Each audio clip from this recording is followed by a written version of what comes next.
मानो तो मौज है वरना समस्या तो हर रोज है। हर रोज है। तो ब्रेक पर जाने से पहले हम भगवत गीता की बात कर रहे थे। तो भगवत गीता से ओसीडी डिप्रेशन का संपूर्ण इलाज संभव है। और जितनी भी तमाम थेरेपीज हैं, CBT, behaviour therapy, mindfulness therapy, hypnotherapy, सभी का जन्म भगवत गीता से हुआ है। तो भगवत गीता के बारे में 1 घंटे का आपने सेशन लिया, उससे आपको क्या समझ में आया, कैसा महसूस हो रहा है, एक बार आप पूरा फीडबैक दीजिए, फिर हम आगे बढ़ेंगे। हाँ, क्या बताऊं सर? न बताना तो पड़ेगा क्योंकि ये हमारा हक है कि जो मैंने सिखाया उसके बारे में पूछना मेरा हक बनता है। अर्जुन तो बीमार पड़ा हुआ था, उसका इलाज कृष्ण भगवान कर रहे थे। उसी तो आप अपने जीवन से क्या कनेक्ट कर पाए भी, इतने आपने श्लोक समझे सुने, तो आपके जीवन में क्या लगा, क्या परिवर्तन महसूस हुआ? कोई किसी के बातों में चलना नहीं है, अपना दिमाग से चलना है। क्या कौन बोल रहे हैं उसके भी उन पे ध्यान नहीं देना है। हाँ, सही बात है। और कुछ समझ आया?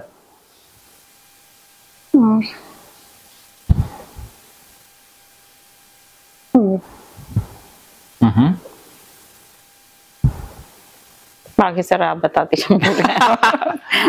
हाँ, ऐसा ही अर्जुन कहता है कि कृष्ण आप ही बताते जाओ। आप ही बता दो, भूल गया। कृष्ण ने तो ठाना है कि युद्ध तो करवाना है, तो कृष्ण तो बताने से पीछे भाग नहीं सकते। इसी प्रकार मैंने तो कहा है कि आपको ठीक होना ही है, तो मैं भी बताने से पीछे नहीं हट नहीं सकता, बंधा हुआ। तो 16वें श्लोक में कृष्ण कहते हैं, न तो ऐसा ही है कि मैं किसी काल में नहीं था, तू नहीं था, अथवा ये राजा लोग नहीं थे, और न ऐसा ही है कि इससे आगे हम सब नहीं होंगे। जो आपका एक डर है मृत्यु का, लाश का, डेड बॉडी का, शमशान घाट का, उससे संबंधित है कि हम हमेशा से ही थे। जो मरता है वो मात्र शरीर मरता है। तो कृष्ण इसमें आत्मा बता रहे हैं। आत्मा को आज के समय में एनर्जी बोला जाता है, ऊर्जा बोला जाता है। अर्जुन का डर यही था कि ये मर जाएंगे। तो कृष्ण इस डर को निकालने के लिए कह रहे हैं कि अरे मरता कुछ भी नहीं है, सिर्फ रूप बदलते हैं। तो जो डेड बॉडी आपको खतरा दे रही है, उसका मात्र रूप चेंज हुआ है, वो डिजोल्व हो जाएगी, मिट्टी में मिल जाएगी, फिर मिट्टी से नया शरीर बन जाएगा। तो न तो ऐसा है कि ये राजा लोग नहीं थे, हमेशा हम रहते हैं किसी न किसी दूसरे फॉर्म में। जैसे अभी पानी है, अभी गिलास में है पानी, आप जमीन में डाल देंगे तो वो कुछ तो नीचे चला जाएगा, कुछ हवा में उड़ जाएगा, तो हवा में फिर वो ऊपर जाएगा, बारिश के रूप में नीचे आ जाएगा। तो पानी के जो फॉर्म है वो बदलते रहते हैं। कभी वो बर्फ के रूप में गिर जाता है। तो ऐसे ही है कि हमारा ये शरीर 5 तत्वों में मिल जाएगा, फिर ये 5 तत्व किसी अन्य जगह पर इकट्ठे हो जाएंगे, फिर नया शरीर बन जाएगा। चाहे पौधे में इकट्ठे हों अलग अलग तत्व, अलग अलग मात्रा में, तो अलग अलग आकृतियां बन जाती हैं। तो ये सारी चीजें यहीं पर हैं, यहीं से पैदा होती रहती हैं, मिटती रहती हैं। आइंस्टीन कहते हैं कि energy neither can be create neither can be destroy, only form can be change. रूप बदलती है चीजें तो यही हैं। कण को भी मिटाया नहीं जा सकता, कण नया पैदा नहीं किया जा सकता। तो जो मुर्दा है वो एक आकृति है, एक रूप है, वो कुछ भी रूप से डरने की जरूरत है नहीं, क्योंकि वो रूप हमारा भी कुछ ही समय में बनने वाला है। तो जैसे जीवात्मा इस देह में बालकपन, जवानी, वृद्धावस्था, वैसे ही अन्य शरीर की प्राप्ति होती है। उस विषय में धीर पुरुष मोहित नहीं होते। देखो आप भी आज से पहले कितनी बार लाश बनी होगी, हो सकता है कि आप शमशान घाट में भी रही हो। तो उससे धीर पुरुष अर्थात जो जानता है, ज्ञानी पुरुष को परेशान होने की जरूरत नहीं है।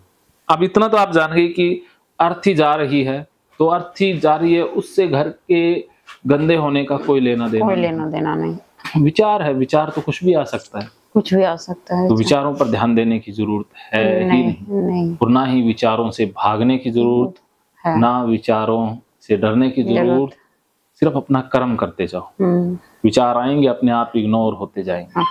तो आपने भी घर पर जा करके अपना कर्म करना है, साइलेंट कर देना, घर पर जा करके कर्म करना है अपना, कि आपका जो दायित्व है, जिम्मेदारियां हैं, उनको पूरा करते रहें, उनसे भागना नहीं है, उनको पूरा करना है। ठीक है, तो घर पर जा करके आप नॉर्मल तरीके से ही रहेंगे।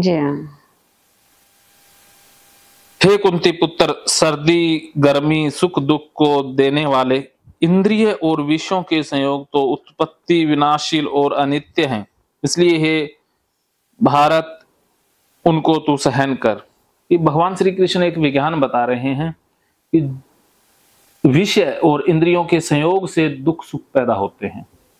हमारी भी 5 इंद्रियां हैं और इनके 5 के अलग अलग विषय हैं। जैसे ही इंद्रिय का विषय उससे टकराता है या उससे संयोग होता है तो हमें भाव पैदा होता है, इमोशन पैदा होता है, चाहे तो हमें सुख की अनुभूति हो चाहे दुख की अनुभूति हो, या तो प्लेजर या पेन, 2 में से एक आएगा।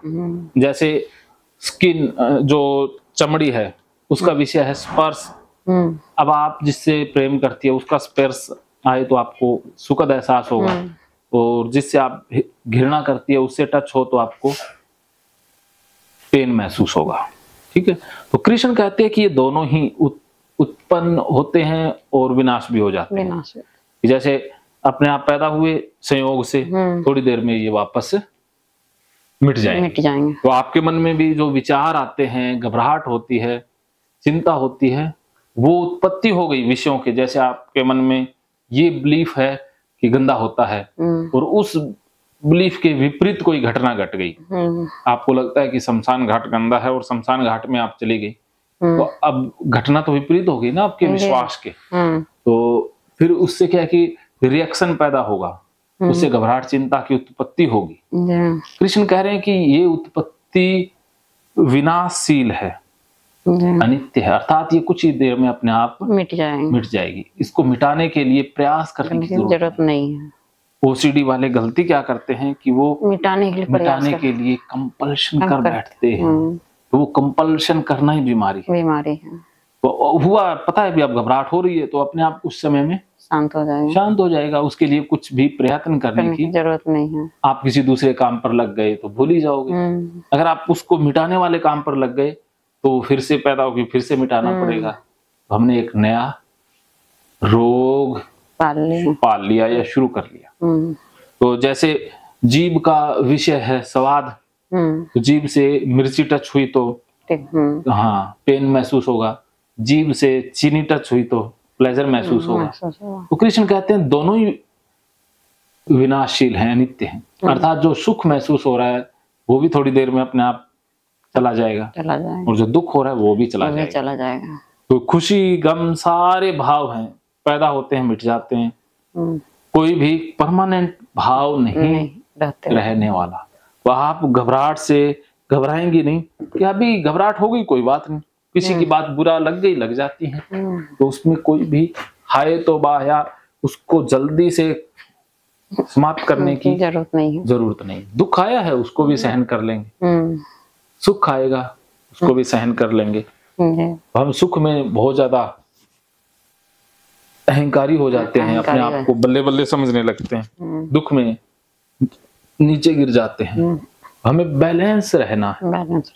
जैसे एक महात्मा का बड़ा सुंदर वाक्य याद आता है, वो वाक्य अगर आप जिंदगी में अपना लें तो सुख दुख दोनों ही समान होते हुए नजर आएंगे। एक बार एक राजा एक महात्मा के पास जाता है और कहता है, महात्मन मुझे कोई एक ऐसा मंत्र दीजिए कि अगर मैं दुखी हूं तो मैं खुश हो जाऊं, और मैं अगर बहुत ज्यादा खुश हूं तो मैं दुखी हो जाऊं। दुखी नहीं, नियमित या नॉर्मल हो जाऊं। अच्छा, नॉर्मल हो जाऊं। उस महात्मा ने क्या मंत्र दिया होगा।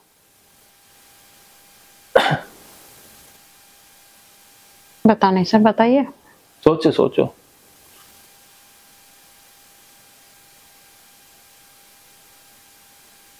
उस महात्मा ने कहा कि एक बात हमेशा याद रखनी है, वो ये कि ये वक्त भी गुजर जाएगा, गुजर जाएगा, ये समय भी गुजर जाएगा। हाँ, चला तो जाएगा। समय एक जैसा नहीं रहता, नहीं रहता है। अभी आप दुखी हैं, उस समय आप यही याद रखें कि ये समय भी बीत जाएंगे। और जब आप बहुत ज्यादा सुख में नाच रही हो, तब ये याद कर लें कि ये समय गुजर जाएगा, चला जाएगा, तो नॉर्मल हो जाते हैं। हाँ। क्या समझ गए हैं? हाँ, दुख में ये समय चला जाएगा, सुख में या दुख में रहें, हाँ, जो भी है। तो ये बात समझ में आई? जी, अच्छी लगी? हाँ। क्योंकि हे पुरुष श्रेष्ठ, सुख दुख को समान समझने वाले जिस धीर पुरुष को ये इंद्रिय और विषयों के संयोग व्याकुल नहीं करते, वह मोक्ष के योग्य है। मोक्ष कोई मरने के बाद नहीं है, मोक्ष जीते जी होता है। हमें ये गलत सिखा दिया गया है कि भाई मरने के बाद कुछ मिलता है, बाद में कुछ मिलता है। मोक्ष तो हमारा जन्मसिद्ध अधिकार है कि जब हम बैलेंस में रहते हैं हम मोक्ष में हैं। मोक्ष का क्या मतलब है?